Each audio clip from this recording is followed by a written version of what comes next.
है ना? आपण किती दिवस अजून मम्मा डॅडची लहान मुलगी राहणार? हा, आपण मोठं व्हायला पाहिजे ना आता, नाही का? आपण वेगळ्या गोष्टींमध्ये इंटरेस्ट दाखवला पाहिजे. म्हणजे उदाहरणार्थ मुलं. हा, मला सांग, तो मुलगा कसा वाटतो तुला? किती मार्क देशील त्याला 10 पैकी? 7.5. प्लीज ना, 5. तू? मला नाही आवडलं तो. नाही आवडला? मग तो तो तो तिकडचा तो बघ समोर आहे. हा 9 आहे ग. हो, किती वाटतंय? 9. 9? प्लीज 6.5. काय? हा, असं मुलांना ताडता तुम्ही रोज?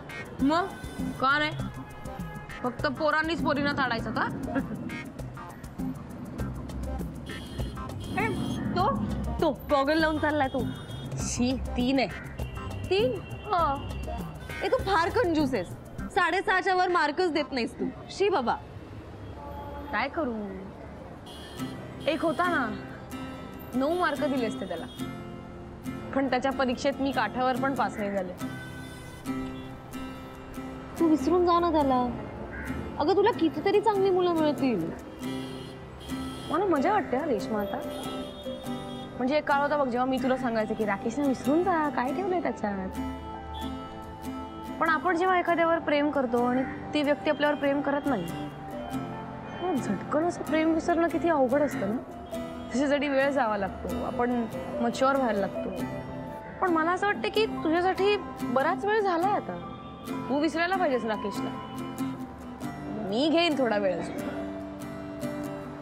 थोडक्यात काय, आपण सगळेच कुठल्या ना कुठल्या तरी गोष्टीमुळे त्रस्त आहोत. पण आपण या सगळ्या अडचणींवर मातही करतो नाही का? आणि कसं करतो? आपल्यात बदल करून. आणि बदल व्हायलाच पाहिजे. म्हणजे मी पण प्रयत्न केला 3-4 दिवस का होईना, पण मी वेगळा वागून पाहिलो. Ashu seriously बदललाय.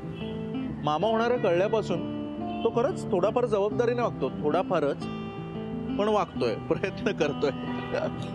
Minal, you are brave Minal. खरंच तू हार्टब्रेक मधनं फार स्ट्रॉंगली बाहेर येण्याचा प्रयत्न करतेस.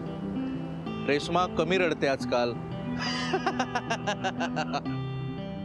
आणि सगळ्यात महत्वाचं, श्रीयुत वसंत कारखानीस हे आपल्या घरी येऊन स्वतः चूक कबूल करून गेले.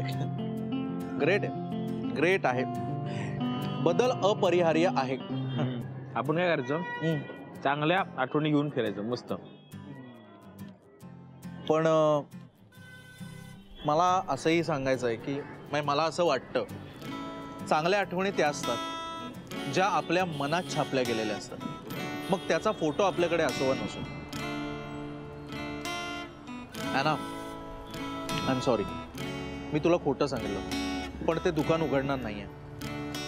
ते दुकान विकायला काढलंय आणि त्याचा मालक कुठेतरी गावी गेलाय.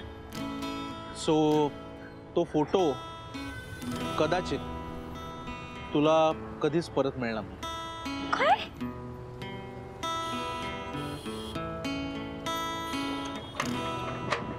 I am sorry, I am sorry, I am very sorry. ते दुकान उघडायला कोणतरी आलंय. ते बघ, ते बघ.